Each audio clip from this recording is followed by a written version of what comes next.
Están escuchando, y oíganlo muy bien, el episodio número 50 de 13%. Vamos a hacer una pausa para que puedan aplaudir.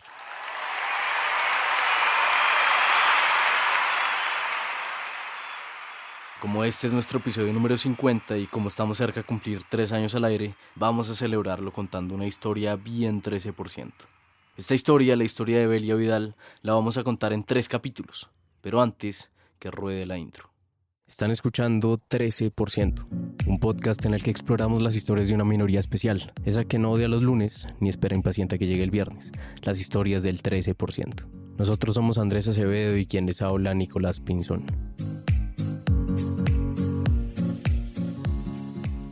Bienvenidos.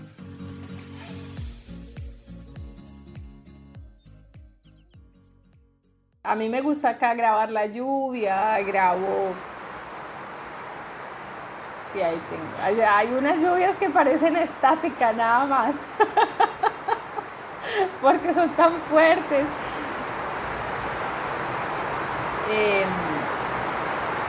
A veces en la mañana las aves...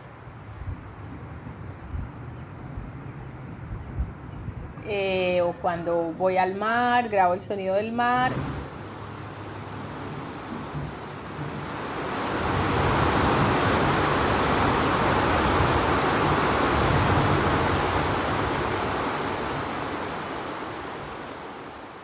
Están escuchando a Belia Vidal, que está hablando de Bahía Solano, un municipio del departamento del Chocó en la costa pacífica colombiana. Precisamente en ese lugar, entre los sonidos de la selva y las olas del Océano Pacífico, empieza esta historia. Y Bahía Solano suena al mar Pacífico, a las olas que golpean duro, aunque en esta bahía no golpean tan fuerte a veces.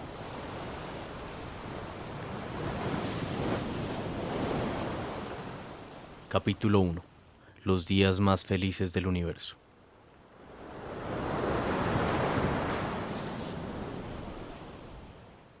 Belia Vidal nació en Bahía Solano. Sus padres, que la tuvieron muy jóvenes, su mamá tenía 17 y su padre 20, decidieron dejarla a cargo de los abuelos paternos mientras ellos terminaban la universidad.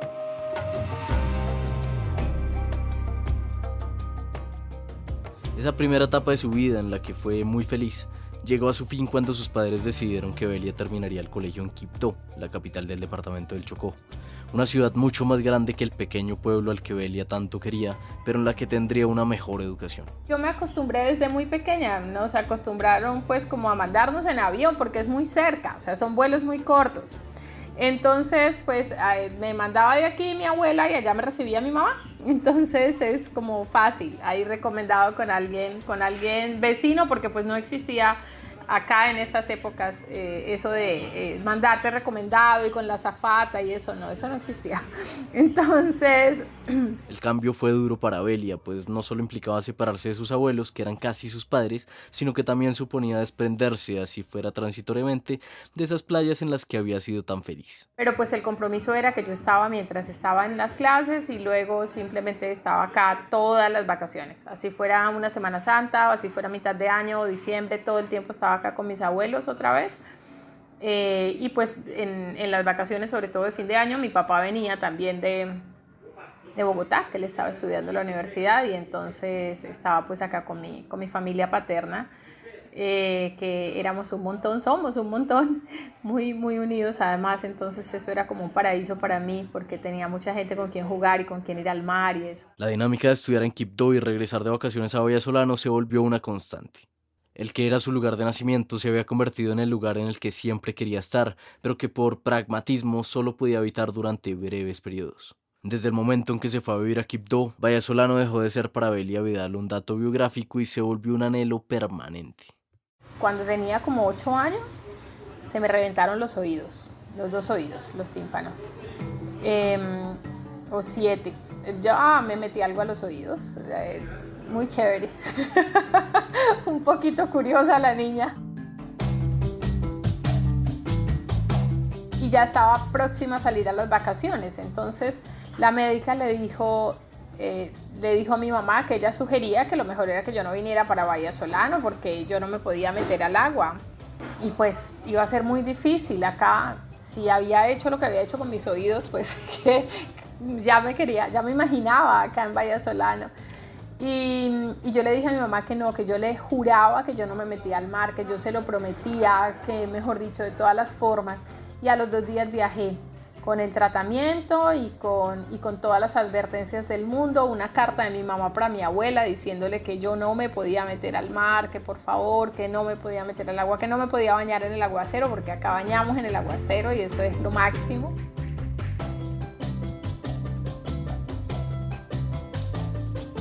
Bastaron 12 horas para yo convencer a mi abuela de que yo era capaz de meterme al mar y no meter la cabeza, meterme hasta el cuello. Entonces, bueno, ya los oídos quedaron destruidos para siempre. No puedo pues como bucear o esas cosas, pues no aguanto así como presión. Se aliviaron, pero se aliviaron mucho después porque mis vacaciones eran eso, eran juego, era estar metida en el mar con mis tíos, que son como mis hermanos, ir a pescar al río Gella, que queda por aquí cerca, con mis otros tíos, jugar en la marea alta, nadar en el bañar en el aguacero, irnos a las cascadas, o irnos, bueno, hay muchas cascadas acá, entonces todos los días era un paseo diferente. Las vacaciones para Belia eran entretenimiento, pero también eran comida, aromas de manjares y una que otra exquisitez escasa. Digamos, había algo también muy importante en mis vacaciones, es que mi abuela era panadera. Entonces, mi casa olía a pan ayemado, a cocadas, a panderos. Entonces era comer delicioso, y si era diciembre, ella hacía dulces, íbamos y recogíamos las guayabas en los potreros, y también hacía dulce de coco, no solamente cocadas horneadas, sino que también hacía dulce de coco, que es distinto, con panela. Y también hubo otra época en la que mi abuela ya no era panadera, sino que vendía pescado, comercializaba pescado. Entonces la casa era una locura porque llegaban los pescadores, ya no le iba a pan sino a pescado, pero era una delicia porque imagínense que llegaban los pescadores en la madrugada y pues el pescado se arreglaba muy rápido porque al día siguiente muy temprano se tenía que mandar para Medellín y para Bogotá. Pero a esa hora nos levantábamos porque traían como regalos, venían los huevos del pescado.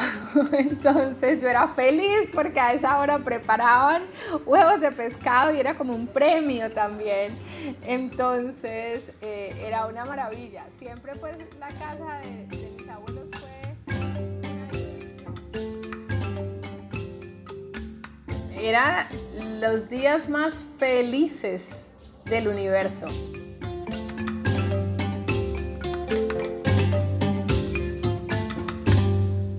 Mientras estaba en Vallasolano, la vida de Belia Vidal se sentía como un sueño. Y cuando se acababan las vacaciones y le tocaba volver a su vida en Quibdó, Vallasolano se convertía en anhelo, uno que le permitía, al menos por momentos, abstraerse de su difícil realidad.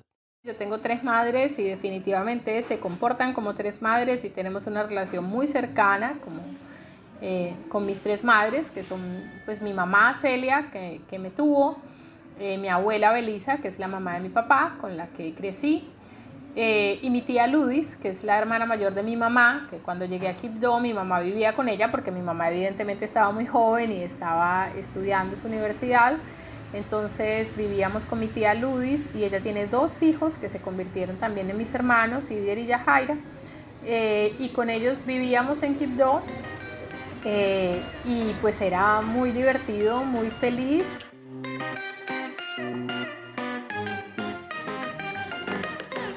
Pero luego mi tía se fue a Cali, antes que nosotros, antes que mi mamá y yo. Entonces me quedé sin Idier y Yajaira y teníamos una situación económica muy difícil, muy difícil. Entonces esos fueron años terribles que me causaron una relación de mucho dolor y mucha tristeza en Quibdó. Con Quibdó nunca quería volver, pasé 17 años sin volver allá porque era para mí un lugar de dolor, porque además pues sufrí un abuso, fue muy doloroso para mí porque teníamos muchas necesidades también, muchas situaciones precarias. La belleza paradisíaca de Vallesolano no explicaba del todo el deseo que Belia sentía por regresar. De esa explicación también hacía parte el rechazo que sentía por Quibdó, esa ciudad que siempre está en el podio de las ciudades más violentas y pobres y en la que Belia y su madre sufrían tantas carencias. A pesar de las circunstancias difíciles en las que vivían, la madre de Belia y su tío Elkin hacían lo posible por sacarla de esa cruda realidad, así fuera por vía de la imaginación. Elkin también es de aquí de Vallesolano y entonces los dos éramos siempre con esas ganas de venirnos acá a vacaciones, de venirnos a estar aquí. Y aunque su tío Elkin compartía ese anhelo profundo por volver a Bahía, sabía que la añoranza no era suficiente para soportar el día a día. Y la verdad es que ellos dos intentaban siempre hacer cosas como fantásticas para que a pesar de las dificultades mi vida no fuese un desastre y no solamente nos pasáramos alimentando la vida de estar acá. Imagínense esta escena. Belia, apenas una niña, está cumpliendo años. Para la familia Vidal es un día como cualquier otro, o por lo menos eso concluía un espectador lejano. Después de todo, no hay decoraciones especiales ni un banquete esperando sobre el comedor a la cumpleañera. Ni siquiera hay regalos. Simplemente no hay dinero para una celebración tradicional. Y entonces pues no había muchos recursos. Entonces mi mamá me sacó como el vestido más bonito que yo tenía, pues no estaba estrenando, pero entonces me sacó el vestido más bonito y me peinó muy bonita y entonces me preguntó que yo qué quería comer y entonces yo le dije que camarones. Entonces me hicieron que cerrara los ojos y me sirvieron pollo y lentejas. Y me contaban una historia que sintiera el olor a camarones, a los más deliciosos camarones, mientras me comía ese pollo y esa lenteja y fui feliz. Es una historia que nunca se me olvida, sobre todo por el gran amor que había en ellos dos, en mi mamá y mi tío. Cuando en Quibdó se iba a la luz, que era muy frecuente, lo que hacíamos era cantar. A mí no me iba muy bien cantando, pero cantábamos, hacíamos concursos de la canción y bailábamos y hacíamos coplas. Era como la forma en la que mi tía y mi mamá nos hacían pasar la noche. No nos contaban cosas de miedo, nunca intentaron aterrorizarnos ni nada de eso, sino que intentaban que fueran noches alegres, como para compensar esa oscuridad.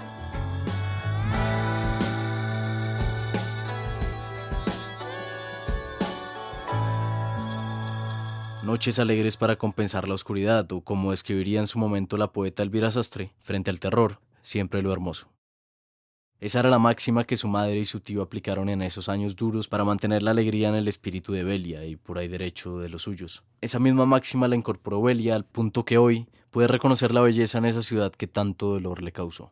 Quibdó es una ciudad que duele, pero que tiene quizá uno de los atardeceres más bellos del planeta. Y tiene un río hermoso que es el río Atrato y tiene la chirimía que me encanta y disfruto muchísimo y también tiene gente a la que quiero muchísimo. Suena a mucha lluvia todo el tiempo. De 365 días del año llueve 300 más o menos. Capítulo 2. Emerger. Una vez su madre terminó de estudiar la universidad en Quibdó, nuevamente se mudaron. Esta vez el destino fue Cali, una ciudad que, aunque ofrecía una mejor calidad de vida que Quibdó, no dejaba de ser un lugar tosco para Belia. Allí, por primera vez, tuvo que enfrentar el racismo y la segregación. En Cali, Belia terminó el colegio, y gracias a su buen desempeño, la idea de continuar su educación en una universidad pública era posible. Tras una larga espera de 6 meses, el sueño de entrar a la universidad en Cali no resultó materializándose, de manera que Belia... Entonces dije, pues yo me voy a presentar a la Universidad Nacional. Mi papá me dijo, como mira, ya hay una carrera que se llama Ingeniería Administrativa, ¿por qué no te presentas? Y yo empecé a averiguar. Yo llamaba por teléfono fijo a la Universidad Nacional de Bogotá. Y los de la universidad le explicaron el proceso que debía adelantar. El proceso, como todo proceso anterior a Internet, no se puede describir de otra forma que con la palabra engorroso. Yo mandé una carta a la Universidad Nacional en Bogotá por Servientrega y ellos me devolvían un formulario. Yo luego mandaba el pago y luego ellos me devolvían un cuadernillo donde uno efectivamente ya seleccionaba una carrera y decía que se iba a presentar. Mandaba eso a Bogotá y luego le devolvían a uno la citación al examen. O sea, eso era todo un proceso por correo convencional. Finalmente la admitieron en la carrera de Ingeniería Administrativa en Medellín. Allá llegó unos días antes que empezaran las clases y la verdad es que Belia... Yo no conocía a nadie en Medellín. A mi tía y a la esposa de mi papá. Y mi hermanita, pues que tenía apenas un añito de nacida.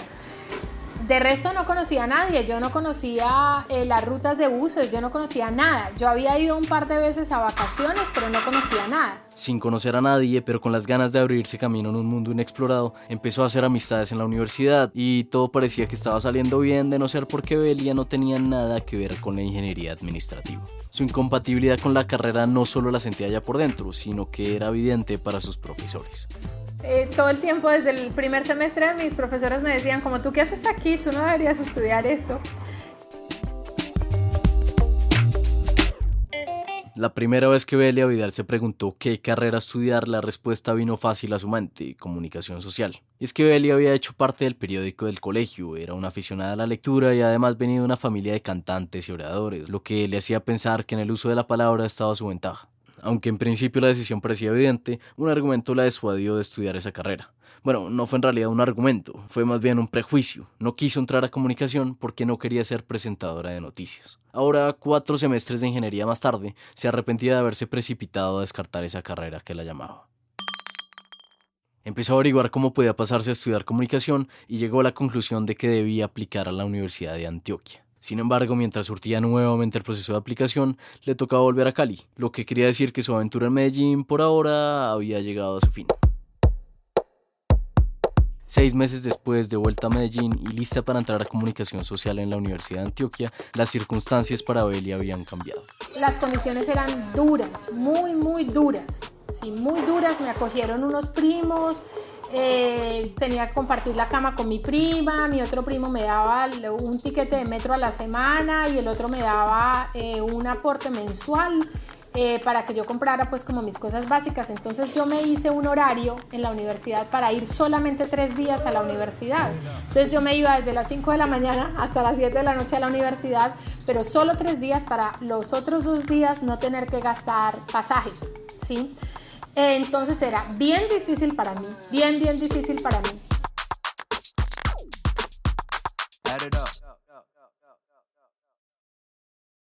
Que Belia haya podido terminar su carrera de comunicación social en medio de circunstancias inimaginablemente rudas debería ser por sí solo un hecho digno de enmarcar. Pero que Belia Vidal haya construido una exitosa carrera en el mundo de la comunicación pública es una prueba de que aquella ley universal sobre la cual escribió Robert Greene es cierta. Casi nada en el mundo puede resistir la persistencia de la energía humana. Las cosas ceden si aplicamos suficientes golpes con suficiente fuerza. Digámoslo de otra manera, casi nada en el mundo puede resistir la persistencia del trabajo humano bien direccionado. Y luego yo pensaba cómo llegué a ser, por ejemplo, presentadora oficial de los eventos del alcalde Alonso Salazar. ¿Cómo llegué a ser presentadora en Teleantioquia, directora y presentadora de un programa de televisión en Teleantioquia, directora del Parque Biblioteca Fernando Botero, productora de la Fiesta del Libro y la Cultura de Medellín? Entonces, eso era como lo que yo tenía siempre, como me he esforzado muchísimo y yo logré todo eso sin hacerle campaña política a nadie, yo logré todo eso sin estar detrás de, no sé, de un concejal, de nada de eso. Yo lo logré presentando mi hoja de vida y demostrando mis capacidades en cada uno de mis empleos, y eso también particularmente lo valoré mucho de las administraciones en las que trabajé, porque esa fue siempre mi carta de presentación, mi trabajo. La estrategia de Belia se puede resumir de una manera sencilla: trabajo duro y con enfoque. Y fue tanto el foco que el hecho de haber emergido de un contexto imposible ni siquiera estuvo presente en su cabeza. Pero claro, nunca pensaba para atrás y no tenía conciencia de que en realidad yo venía de unas condiciones muy difíciles, muy complejas, que pertenecía a un país segregado, que pertenecía a un país olvidado. A mí se me había olvidado que nosotros no teníamos agua en la casa en Quibdó y que nos tocaba ir a un pozo a recoger el agua a las 4 de la mañana. Para poder bañarnos y llegar a la escuela. Bueno, tantas cosas que yo no sé por qué las olvidé y que solo después, bueno, o por fortuna también, de pronto las olvidé porque a veces se convierten en un atranque y pues que solo después hice conciencia.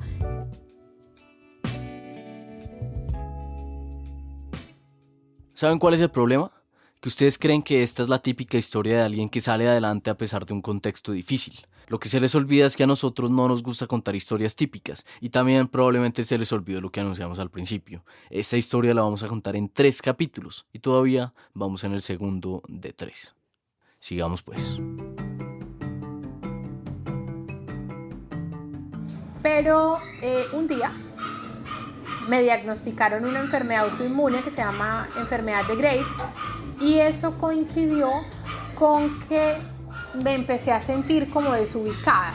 Empecé a sentir que hacía muchas cosas bellas, que hacía muchas cosas valiosas, mis trabajos eran buenos, muy bien remunerados, vivía en un lugar hermoso en Medellín, no me hacía falta nada. Económicamente, mi vida familiar estaba muy bien, mi relación de pareja estaba bien, pero yo sentía que me hacía falta propósito. El diagnóstico de su enfermedad la puso existencial. La que parecía una vida ideal pronto empezó a palidecer. Y lo que fue peor, como la enfermedad en parte era producto de los altos niveles de estrés que suponía su trabajo, los médicos le recetaron un cambio hacia una labor menos estresante. La buena noticia fue que pudo encontrar un nuevo trabajo. La mala, que ese trabajo la hacía sentir desconectada a más no poder. En este empleo no sentía un compromiso con lo público, con lo de todos, ¿sí? Cuando me refiero a lo público hablo de eso, de lo de todos. Entonces yo hacía unas tareas y tenía un buen salario, pero yo no sentía conexión con comunidades, yo no sentía conexión con la ciudadanía en general. Y eso me hacía muchísima falta. Porque pues no sé, es algo que ahora lo expreso con claridad. En ese momento no lo expresaba con claridad, pero lo sentía y lo sentía muy fuerte. Entonces yo sentía como que me estaba secando. En el corto plazo secarse era indeseable, pero en el largo plazo la idea era aterradora. Era momento de hacerse preguntas difíciles. ¿Qué historia quiero contar yo cuando tenga 60 años? ¿Qué le quiero contar a mis hijos si es que los voy a tener? Me preguntaba en ese momento. ¿Qué le quiero contar a mis sobrinos? ¿Qué le quiero contar a mis nietos más adelante? ¿Qué historia quiero contar yo? Aunque la pregunta era robusta, la respuesta era simple. La historia que Belia quería contar era una de regreso, del retorno al lugar anhelado donde fue feliz. Una historia de reconexión con su abuela, de volver a lo simple, de aportar y ser útil para una comunidad. En otras palabras, una historia que más o menos dijera... No, pues yo un día dejé todo y me regresé a mi pueblo. O un día... Esa historia en todo caso no era un plan, era tan solo una intención. Esas que pasan al olvido desde su concepción porque suelen venir acompañadas de esa frase lapidaria, algún día. Pero todo eso era como una idea por allá remota, ¿cierto? Es como algún día voy a hacer eso, algún día voy a hacer eso, pero no era como, no, ya lo voy a hacer en este momento, no, de ninguna manera. La historia de cómo Belia pasó de algún día a un día después de esta pausa. Condensar 3 años de conocimientos de 13% no es tarea fácil, pero como no nos gusta lo fácil, decidimos hacerlo. La mayoría de ustedes no saben esto y acá les dejamos el chisme. En 13% tenemos una conferencia en la que reunimos gran parte de lo que hemos aprendido en 13% y en 13% sin atajos. Queremos que escuchen algunos fragmentos sueltos y aleatorios de la última conferencia que hicimos para una empresa. Ahí van. Si uno ve esta historia así, sin muchos detalles, dice, fracasó este man. Sí, como que no pudo, lo abrumó. Lo cierto, y por eso es una historia tan relevante, es que Alejandro Posadas empezó a cuestionar mucho cómo vivía su sueño de infancia en la realidad. Robarle tiempo al tiempo. ¿Cómo se le roba tiempo al tiempo? Se llega a las 5 del trabajo, se deja de trabajar y uno empieza y coge su cuaderno y empieza a escribir.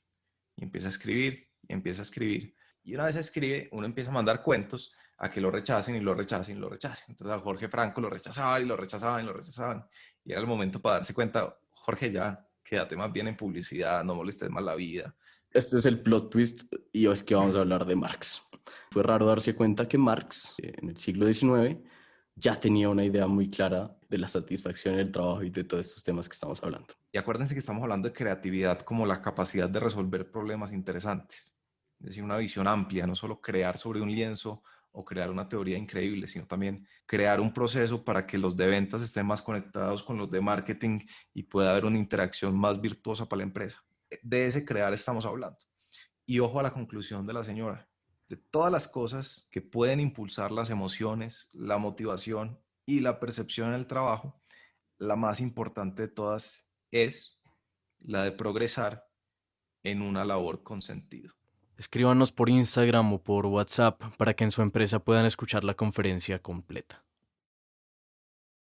Suena a mucha lluvia, suena a cascadas y quebradas, hay muchas caídas de agua. Aquí en este pueblo hay agua dulce y agua salada por montones. Suena a selva, aunque uno diría que la selva tendría que tener otro sonido, ¿no? Usar otra metáfora, pero tiene una enorme selva.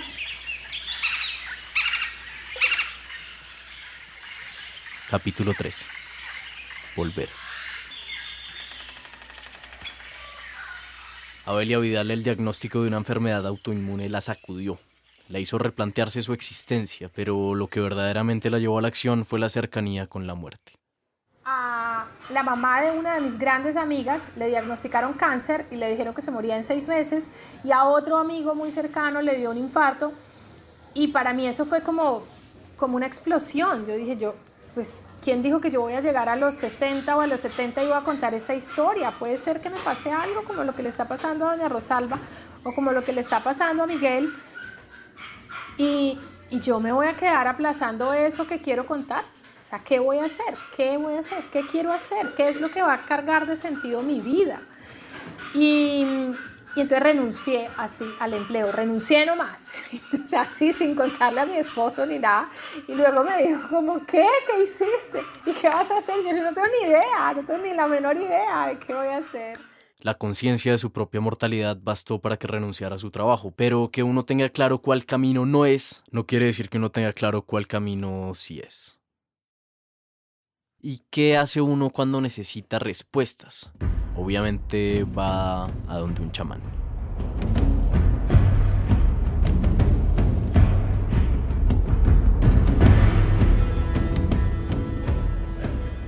Pues claro, yo estaba buscando respuestas como qué es lo que me tengo que poner a hacer en la vida. Y salí de la cita, mi esposo me llevó, fuimos por allá a Santa Elena, y cuando salimos, bueno, nos despedimos y nos montamos en el carro, y entonces me dijo como, ¿cómo te fue? ¿Qué sentiste?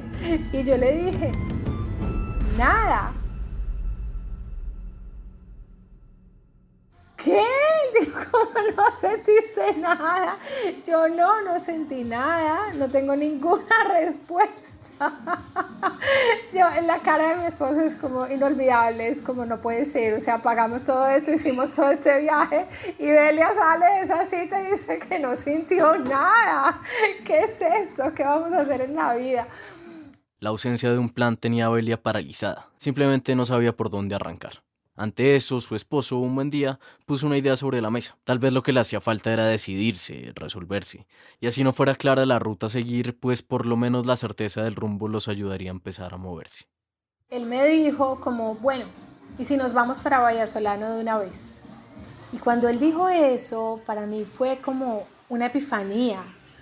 Como, ¿verdad? ¿Y si nos vamos para Vallasolano de una vez? Porque claro, eso lo pensábamos, pero lo pensábamos como a 5 años, una cosa así, después, que ahorráramos otro montón de plata, que hiciéramos esto, que hiciéramos aquello.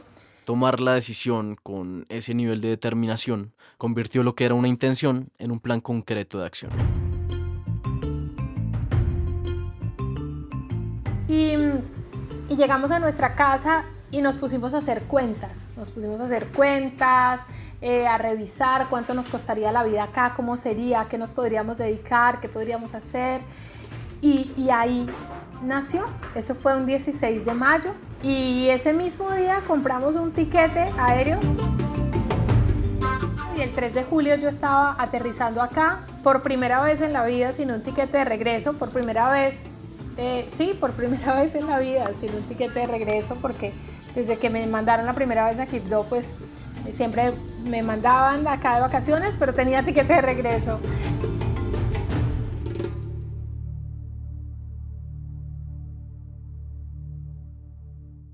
Belia Vidal es como el Pacífico. Bueno, dice, Medellín, mayo 25, 2015. Ya sabes, soy justamente como el Pacífico. Tengo esa manía de estar en calma y de repente armar unas olas grandes y fuertes que golpean y cambian al final el paisaje. Bueno, el Pacífico es así, es un mar bravo, es un mar que no es pacífico. Aquí en la bahía es muy sereno, es muy sereno, muy tranquilo, pero porque la bahía es muy profunda.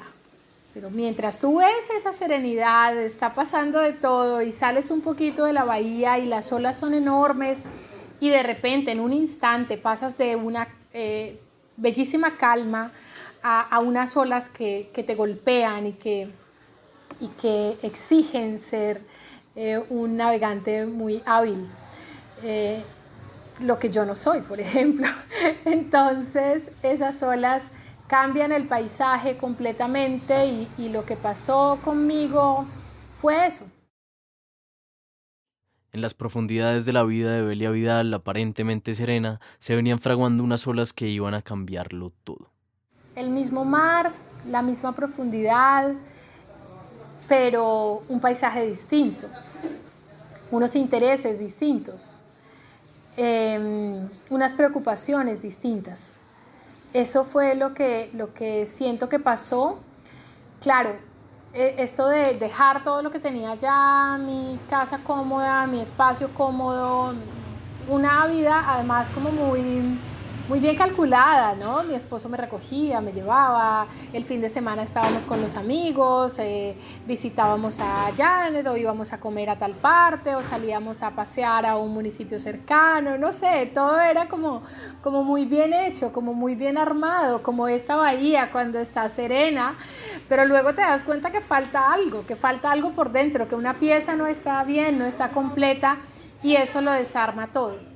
Esa sacudida existencial no fue una que arrasó con todo y dejó un panorama desolado. Más bien se trató de una sacudida que reorganizó el paisaje, que habilitó un nuevo mundo y un nuevo futuro por construir.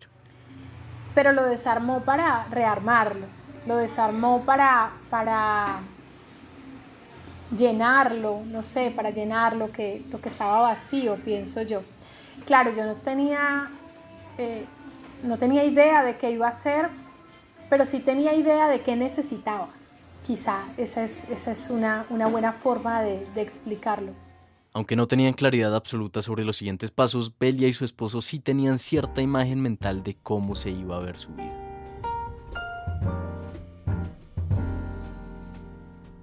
Pensábamos que íbamos a tener como un negocio y que quizá yo iba a dar clases como a los hijos de los vecinos, como algo chiquitito, muy chiquitito.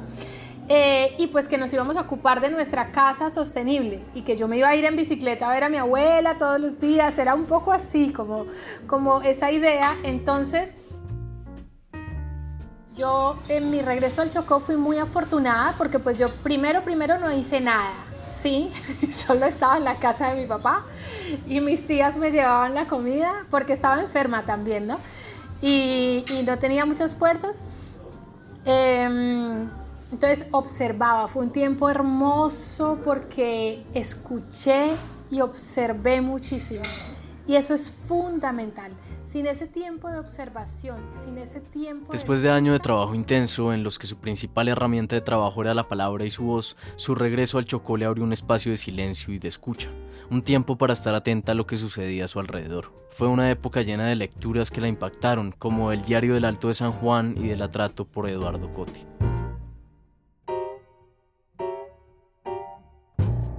y los recorridos, tuve la fortuna de poder viajar por el litoral del San Juan, de viajar por una parte del Baudó, viajar por Juradó y sus comunidades indígenas, muy en silencio, porque además también mi enfermedad me ponía bastante en silencio y eso me gustaba mucho.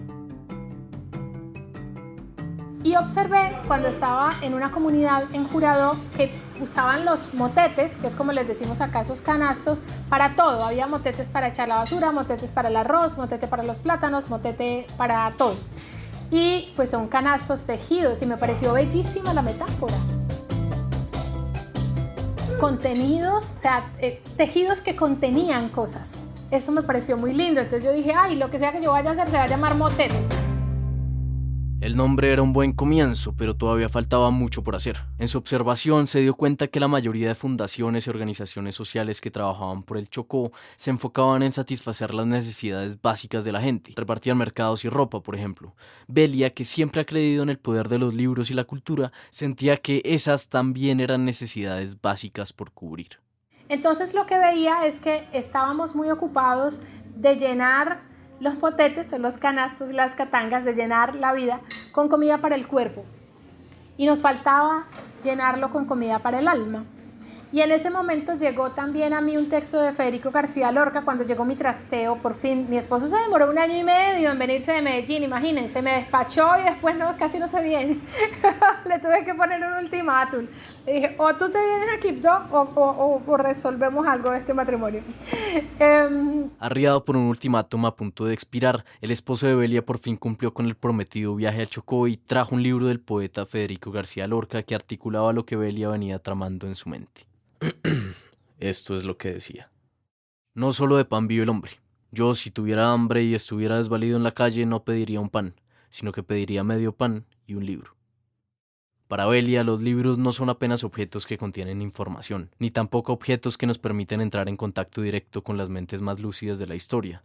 Los libros, para Belia Vidal, son excusas para encontrarnos, para ir más allá. Entonces, por eso tenemos el libro y la cultura como excusa para encontrarnos. Promovemos encuentros alrededor del libro, de la cultura, que nos permitan ver más allá, que nos permitan reconocer al otro. El periodo de observación culminó en una mezcla de varias cosas. La idea de los motetes, de que los libros son también una necesidad esencial, y por lo tanto que también hay valor en llenar los motetes de libros para acercarlos a quienes no tienen acceso a ellos.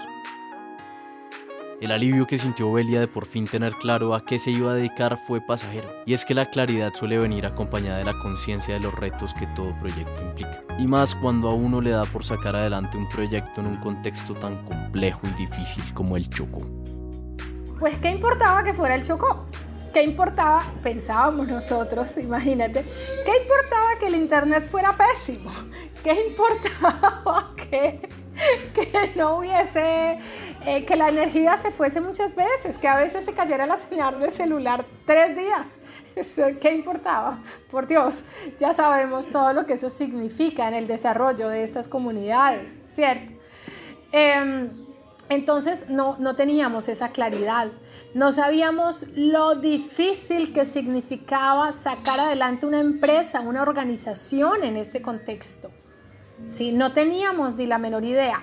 Lo que pasa es que para mí estar aquí, y en eso sí tengo que agradecer muchísimo al esposo que tengo, que me alcahuetea eso, estar aquí me llena mucho emocionalmente. Entonces era como, bueno, yo sé que si hacemos esto en otro lugar, ya cuando pues fuimos entendiendo más, si hacemos esto en otro lugar va a haber más financiadores, va a ser más fácil, vamos a poder sacarlo adelante. Pero yo allá no voy a sentir lo que siento en mi alma cuando estoy aquí. Belia Vidal, esto ya lo dijimos, pero vamos a repetirlo, es como el Océano Pacífico. Yo soy como el mar Pacífico, que presiona con sus mareas al río y lo hace ir contracorriente, que se mete abruptamente a la tierra cada vez que sube y va ganando centímetros a su antojo. Se necesitan razones fuertes para permanecer en este modo de vivir, que no es precisamente una pelea con el mundo, sino la certeza de tener tu propio rumbo. Tan bonito, a mí me pasa mucho eso, como que vuelvo y leo esto y digo como, ay, eso tan bonito, eso lo escribí yo. ¿Quién habrá escrito eso? Es muy bello, es muy, muy, muy bonito, realmente. A cada rato me pasa. O me dicen cosas, ay, como tú dijiste en tu libro. Y yo, como, ¿yo dije eso? Y sí, lo dije.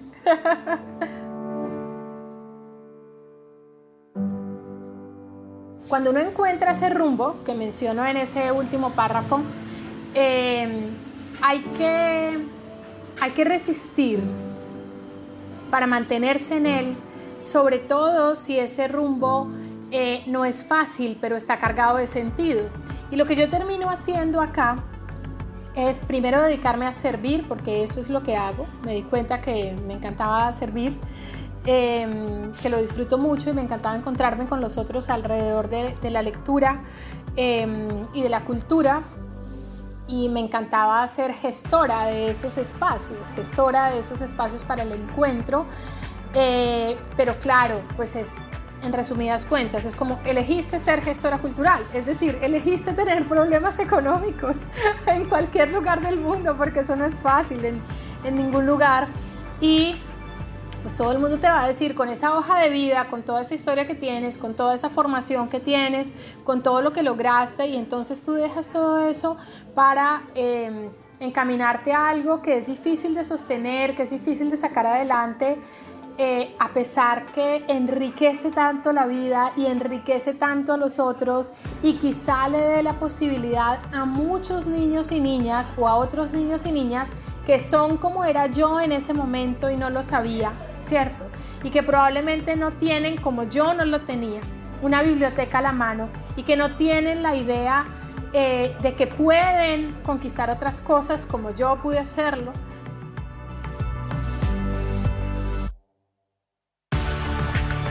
Para mantenerse en el propio rumbo hay que resistir, pero eso no quiere decir que simplemente hay que aguantar.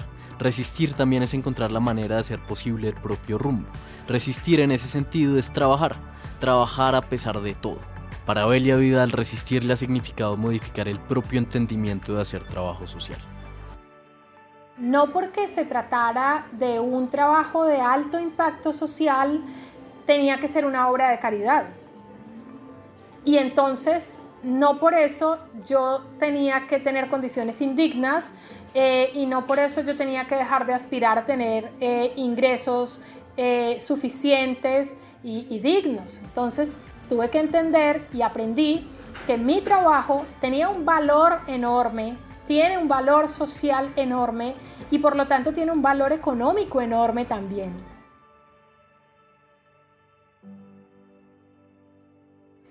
¿Dónde estaba la clave? En buscar la forma de financiarlo y de recibir ese valor económico que tiene mi trabajo, ¿sí?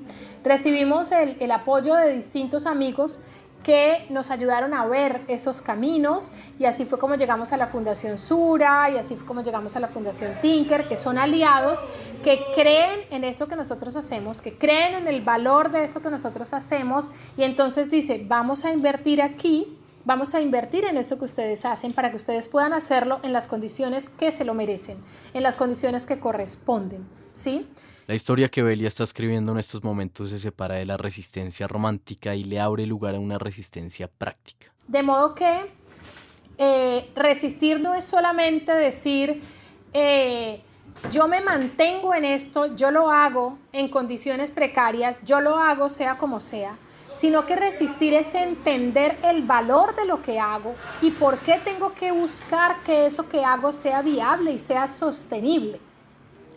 Así es como se pasa a una resistencia que no es romántica, sino que es práctica, pero sigue siendo resistencia, indiscutiblemente, porque sigues poniendo ese valor social, ese valor emocional, ese valor vital, diría yo, de lo que haces, pero entiendes que eso tiene un valor económico y que por lo tanto tienes que recibir una remuneración por eso que haces.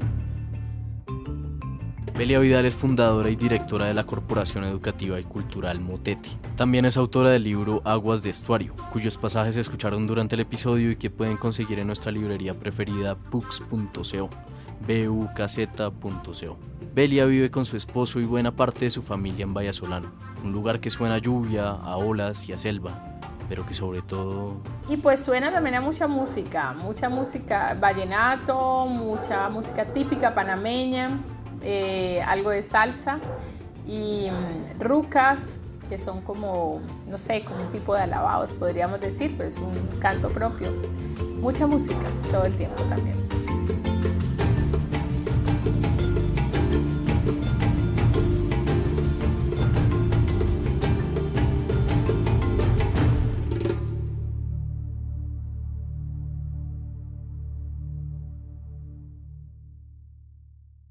Si les gusta 13%, seguro les va a fascinar 13% sin atajos. Un espacio virtual en el que cada mes exploramos a fondo un tema para navegar mejor el trabajo.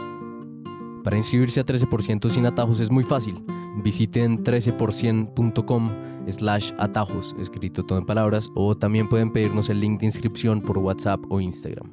She's a whistle on the wind, feather on the breeze, ripple in the streams, she's sunlight on the sea. She's a soft summer rain, falling gently through the sea, and I love her. Si les gustó lo que escucharon, no se queden con las ganas de compartir este episodio. Es además la mejor forma de apoyarnos. En las notas de este episodio están los links para saber más sobre 13%.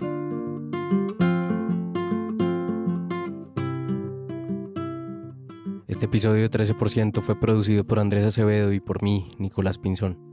She's cunning as a fox, clever as a crow, solid as a rock, she is stubborn as a stone. She's a hard-headed woman, and the best one that I know, and I love her, yeah, I love her.